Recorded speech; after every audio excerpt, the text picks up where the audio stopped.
Welcome students, class 9th के आपकी behave की जो पोएम है the lake isle of Innisfree के मोस्ट क्वेश्चंस में आप लोगों का स्वागत है।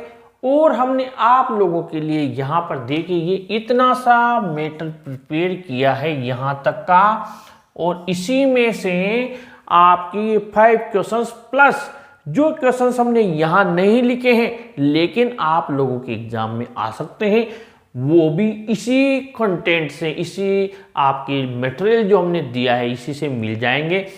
और एक तरीके से आपसे अगर समरी पूछा जाए तो समरी वाला जो आप लोगों के क्वेश्चन है उसका आंसर भी यही है।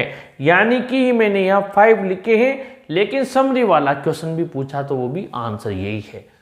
आइए देखते हैं। सबसे पहले the poet wants to go to the lake island of Innisfree, यानी कि कवि जो आइलैंड है इनिस्फ्री का, उस झील का, उसके वहां पर जाना चाहता है। एक स्थान है, ये कवि यहां पर जाना चाहता है। यहां से कविता शुरू होती है।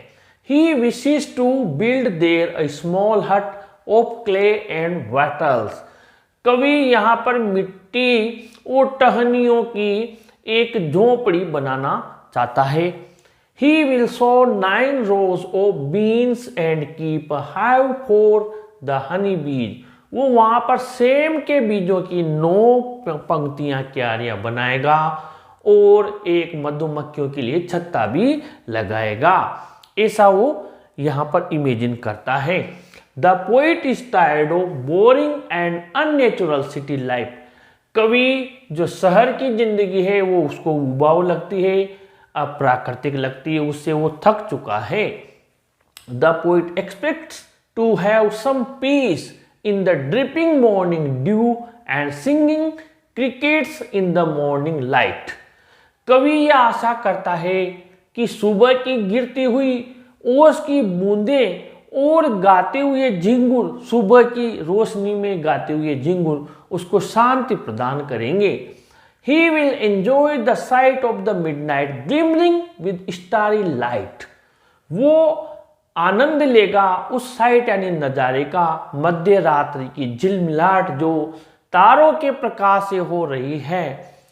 He hears the linnets flapping their wings in the evening. और वह शाम को लिनेट पक्षी के पंखों की फड़फड़ाहट को भी सुनता है। The poet is in city but he hears in his heart the lake water lapping with low sounds by the shore. कवि इनिस्फ्री से काफी दूर शहर में है लेकिन उसके दिल की गहराइयों में जो झील का किनारा है उससे टकराते हुए पानी की छप छप की आवाज, धीमी धीमी आवाज वो सुनता है उसकी दिल की गहराइयों तक। The poet wants to tell us that we should live with nature if we want peaceful life.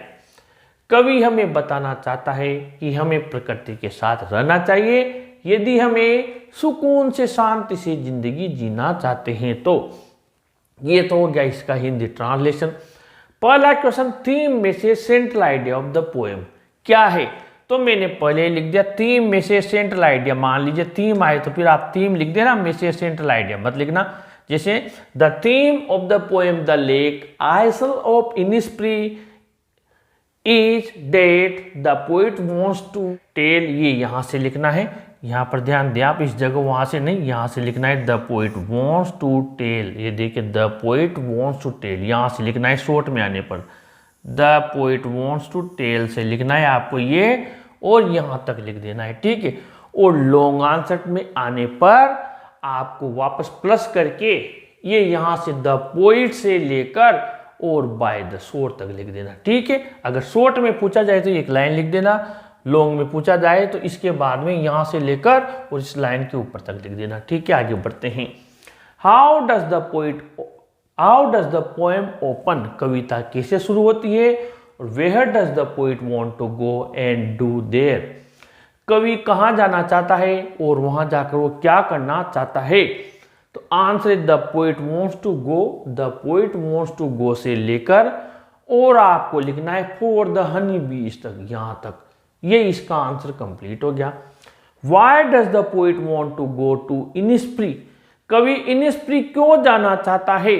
Short answer type में आने पर आपको लिखना है, ये रहा द पोइट, यहां से इस टायर्ड से लेकर और सम पीस, यहां पर द पोइट इस टायर्ड से लेकर और फिर आपको लिखना है सम पीस, ये रहा सम पीस और इसमें हमने आगे लगा दिया इन इनिस्प्री, ये हमने आगे लगा दिया। ठीक है, और अगर यही क्वेश्चन लॉन्ग आंसर टाइप में पूछा जाए तो फिर आपको यहाँ बाय द शोर तक ये आंसर बढ़ा देना है। ठीक है, अब 4, which sights and sounds of nature does the poet hope to see and hear at Innisfree? ये लॉन्ग आंसर टाइप में मोस्ट इंपॉर्टेंट है। कवि वहां पर कौन से दृश्य और आवाजें प्रकृति की सुनने की आशा करता है? तो यहाँ पर आंसर है the poet wants to go, the poet wants to go से लेकर बाय द शोर तक। ठीक है, अब और आगे बढ़े। Question number 5, how does the poem conclude? कविता कैसे समाप्त होती है? और इसका आंसर आपको लिखना है। देखिए यहाँ पर कविता कैसे समाप्त होती है, तो ये कविता आपके समाप्त होती है यहां से, the poet is in city और शोर तक, ये आपकी कविता यहाँ पर समाप्त होती है। तो इस तरीके से और भी अगर क्वेश्चन बने, जैसे समरी वाला है तो आप यहाँ से लिख ही देंगे यहाँ से लास्ट तक, और भी क्वेश्चन बने तो ये कंटेंट आपके पूरा काम आएगा यहाँ तक का।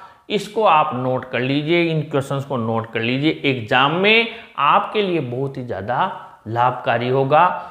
इसी तरीके के वीडियोस के लिए अपने चैनल को जरूर से सब्सक्राइब कीजिए और इस वीडियो को भी जरूर लाइक शेयर कीजिए। Thank you.